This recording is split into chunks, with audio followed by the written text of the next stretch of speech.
కల్లు ఒక అతిశయమైన వాడు. దినేష్ మరియు రంభాకి ఒక మగ బిడ్డ పుట్టాడు. తను పుట్టిన వెంటనే వాళ్ళిద్దరూ చాలా సంతోషంగా ఉన్నారు. కానీ ప్రతిసారి బాబును చూసిన వాళ్ళు ఇలా అన్నారు, అయ్యో ఏంటమ్మా ఈ విడ్డూరం, వీడు చూడ్డానికి మీ ఇద్దరిలాగా లేడే. మీరిద్దరూ తెల్లగా ఉంటే వీడేంటి నల్లగా కాకిలా ఉన్నాడు. ఏం జరిగిందో ఏమో ఎవరికి తెలుసు. దినేష్ మరియు రంభ ఇవన్నీ వినేటప్పుడు చాలా కష్టపడేవాళ్ళు. ఇతరులు ఏమంటున్నారో అది పట్టించుకోకుండా బాబుని బాగా చూసుకున్నారు.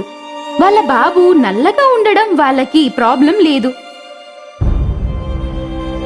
అన్నా, మీ అబ్బాయి ఇంత నల్లగా ఉన్నాడు, నువ్వేమో ఇంత ఎర్రగున్నావు, ఏమీ అర్థం కావట్లేదు. నలుప ఎరుప ఇదంతా భగవంతుడి ఇష్టము, మనమేం చేయగలుగుతాం. నా కొడుకంటే నాకు చాలా ప్రాణం. దినేష్ వాళ్ళ అబ్బాయి పెరిగి పెద్దవాడయ్యాడు. వాళ్ళకి కల్లు అని పేరు పెట్టారు. కానీ ఎవ్వరూ వాణ్ణి ఆ పేరుతో పిలవరు. ఓ నల్లేడా, ఇప్పుడు నా వంతు, నేను బ్యాటింగ్ చేస్తాను, నువ్వు ఫీల్డింగ్ చేయి పో. లేదు లేదు, ఎప్పటి నుంచో నువ్వే బ్యాటింగ్ చేస్తున్నావు, ఇప్పుడు నేను చేస్తాను, నువ్వు వెళ్ళి బాలేయ్. నువ్వు చూస్తే నల్లోడివి, అయినా కూడా మేము నిన్ను ఆడిస్తున్నాము, ఇంకా నువ్వు మాతో వాదిస్తావా? నీకు ఆడాలనుంటే బాల్ వెయ్యి, లేదంటే ఇక్కడి నుంచి వెళ్ళిపో. నల్ల కొంక. కల్లు జగన్తో పాటు గొడవపడి బ్యాట్ ని తీసుకోవడానికి ఎంతో ప్రయత్నిస్తాడు. కానీ జగన్ మరియు ఇతర పిల్లలు తనని బాగా కొట్టేస్తారు. నల్లోడా నల్లోడా నల్లోడా నల్లోడా. తర్వాత వాళ్ళందరూ కొత్త బ్యాట్ ని తీసుకుని అక్కడి నుంచి వెళ్ళిపోతారు. నేనింత నల్లగా ఎందుకున్నాను? బాధపడుతూ ఒక రాయి మీద కూర్చుంటాడు. అక్కడే ఉన్న 2 కోతులు తన పక్కనొచ్చి కూర్చున్నాయి. కానీ మీరిద్దరూ తెల్లగానే ఉన్నారు కదా, నేనెందుకు నల్లగా పుట్టాను? నువ్వు నల్లగా ఉన్నా ఎర్రగా ఉన్నా మాకేం తేడా లేదు, నువ్వైతే మా ముద్దుల కొడుకువే కదా. కానీ నాన్న, నేను నల్లగా ఉన్నానని చెప్పి పిల్లలందరూ నన్ను బాగా ఏడిపిస్తున్నారు, నల్లోడా నల్లోడా అని. బాబు, నువ్వు వాళ్ళు ఏడిపిస్తే చెడ్డగా అనుకున్నావా? వాళ్ళు నన్ను బ్యాటింగ్ కూడా చేయనీయడం లేదు. అదా విషయం. అయితే నేను నీకోసం కొత్త బ్యాట్ తీసుకొస్తాను, అప్పుడు చూద్దాం ఎవరు నిన్ను బ్యాటింగ్ చేయనివ్వరు అని. నిజమా నాన్నా? నిజంగా.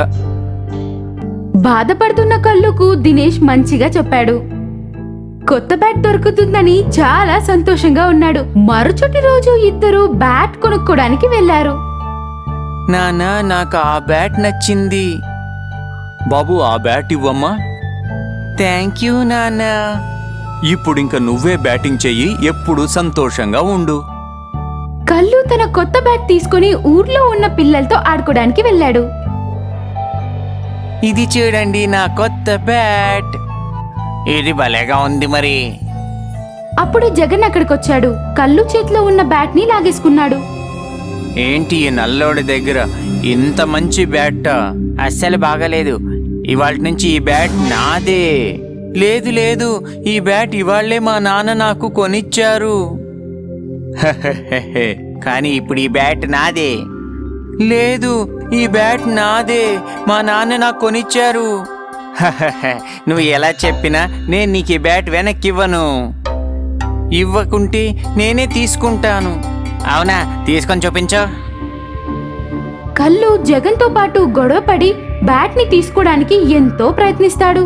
కానీ జగన్ మరియు ఇతర పిల్లలు తనని బాగా కొట్టేస్తారు. నల్లోడా నల్లోడా నల్లోడా. తర్వాత వాళ్ళందరూ కొత్త బ్యాట్ ని తీసుకుని అక్కడి నుంచి వెళ్ళిపోతారు.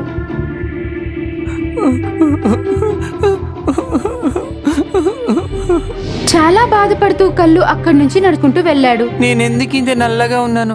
అందరూ ఎప్పుడు నన్ను ఏడిపిస్తూనే ఉన్నారు. భగవంతుడా, నువ్వెందుకు నన్ను ఇలా పుట్టించావు?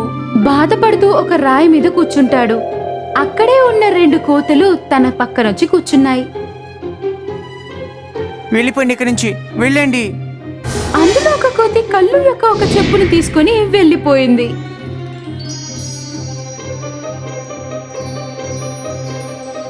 ఆగండి, నా చెప్పు వెనక్కి చేయండి.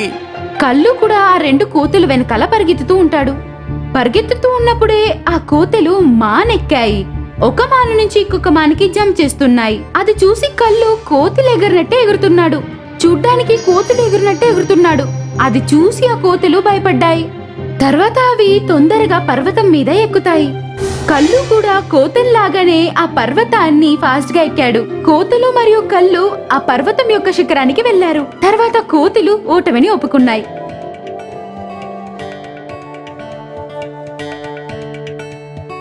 తర్వాత కళ్ళు యొక్క చొప్పలను కూడా ఇచ్చేశాయి. అది చూసి కళ్ళు చాలా సంతోషపడ్డాడు. అరే వా, నేనేంటి ఇలా చేశాను? నేను చాలా ప్రత్యేకం. కళ్ళు తన విశేషమైన గుణాన్ని తెలుసుకున్నాడు. సంతోషంగా ఇంటికి వెళ్ళాడు. ఇంటికి వెళ్ళిన వెంటనే వాళ్ళ అమ్మా నాన్నతోటి తర్వాత ఊర్లో ఉన్న వాళ్ళతోటి ఈ విషయాన్ని చెప్పాడు. కానీ ఎవ్వరూ కళ్ళు చెప్తున్నది నమ్మలేకపోయారు.